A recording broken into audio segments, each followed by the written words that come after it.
Une vue dégagée, sans éoliennes en mer à l'horizon. En France, c'est un potentiel inexploité ou presque. Alors que partout, les parcs offshore pullulent, le pays où le nucléaire domine largement est loin de réaliser ses promesses en matière d'éolien offshore.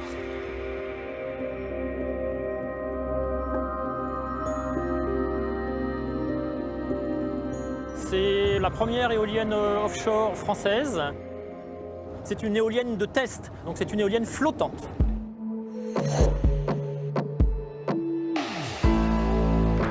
Elle produit de l'électricité, à peu près la consommation électrique des habitants de la ville du Croisic, c'est-à-dire 3 à 4 000 habitants. Le vent en mer est beaucoup plus présent. Donc si l'on fait une comparaison avec une éolienne terrestre, bien sûr une éolienne en mer va tourner plus longtemps et va tourner également plus rapidement, c'est-à-dire va produire plus d'électricité. On est vraiment sur un site dit très énergétique. On a mesuré des vagues de 12 ou 13 mètres en hiver. Il y a des vents qui peuvent aller jusqu'à 150 ou 170 km/h pendant les tempêtes. Et ça fait partie des tests, évidemment, puisque ces éoliennes sont censées résister aux plus grandes tempêtes. À quelques kilomètres, vous avez aujourd'hui en construction le parc commercial d'EDF qui est en train de se construire. 80 éoliennes, 20% de l'énergie électrique de la Loire-Atlantique, c'est quand même très important. Alors la France a une seule éolienne parce que la France n'a pas parié sur cette technologie il y a 10 ans. Aujourd'hui, les coûts ont baissé très rapidement. Est-ce qu'il faut croire à l'éolien offshore?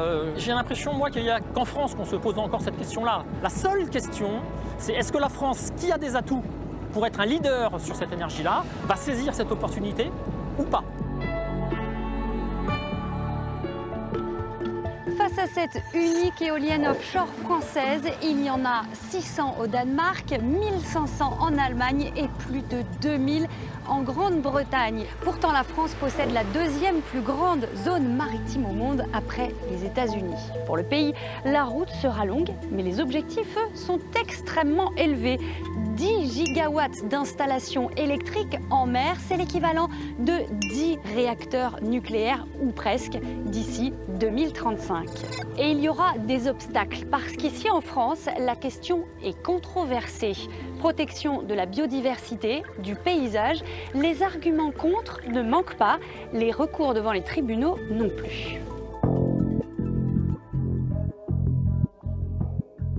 Les éoliennes offshore, c'est pas du tout en raccord avec notre métier. On veut pas de ça chez nous.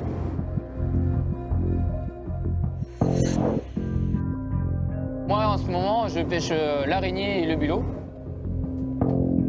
Ici, dans cette zone, ils veulent nous installer 62 éoliennes. On voit que des bateaux, ils arrivent pour faire des trous dans le fond, à 40 mètres de fond en dessous le sol. Ça, c'est sans compter les milliers de tonnes de béton qui veulent écouler par éolienne, quoi. La zone éolienne va être divisée en plusieurs petites zones. La petite zone, elle fait déjà 16 km², sachant qu'il y a l'équivalent de au moins 8 fois la zone là dans la grande zone, dont on n'aura pas le droit d'y travailler. On se fait éjecter et on doit aller dans des zones qu'on ne connaît pas du tout. On perd du temps, de l'argent, on prend des risques à aller plus loin. Ça n'impacte en aucun cas les gros bateaux usines. Eux, ils s'en foutent, ils n'en ont rien à faire. Ils peuvent aller partout, ils ont les bateaux pour aller partout où ils veulent. On s'est soudés entre marins de France pour lutter contre ce projet. Il y a eu la manifestation où on a tous été en mer. On est autour de la plateforme qui fait les forages. On s'est retrouvé à 70-80 bateaux à tourner autour. Il y a eu une plainte qui a été donnée au Parlement européen. On veut l'arrêt du projet parce qu'on ne veut pas d'argent, on veut vivre de notre métier. On ne veut pas de subventions, nous, ce n'est pas ce qui nous intéresse. Nous, on n'est pas propriétaires de la mer, mais c'est notre vie, c'est le lieu qui nous fait vivre et on veut la maintenir en vie.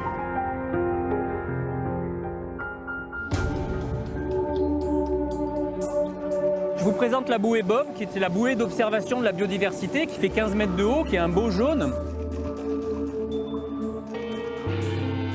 Le projet Bob est vraiment un projet phare de recherche pour notre société.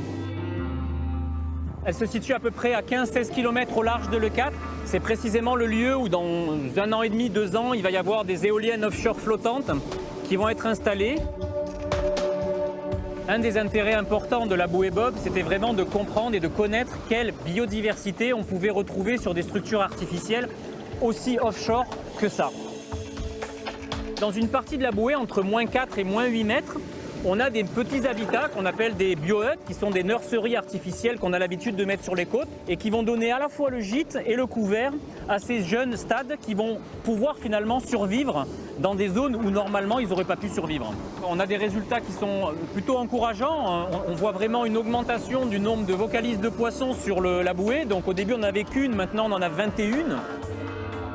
Un autre intérêt, c'est vraiment d'essayer de comprendre qu'on va pouvoir mettre sur les futures éoliennes offshore flottantes comme micro-habitats pour leur donner une fonction écologique. L'objectif, c'est vraiment de montrer qu'il y aura probablement, j'espère, en tout cas pour les pêcheurs, plus de poissons qui seront accessibles autour de ces parcs. Moi, je pense sincèrement que éoliennes offshore et biodiversité marine, en tout cas sous-marine, peuvent être compatibles et positives.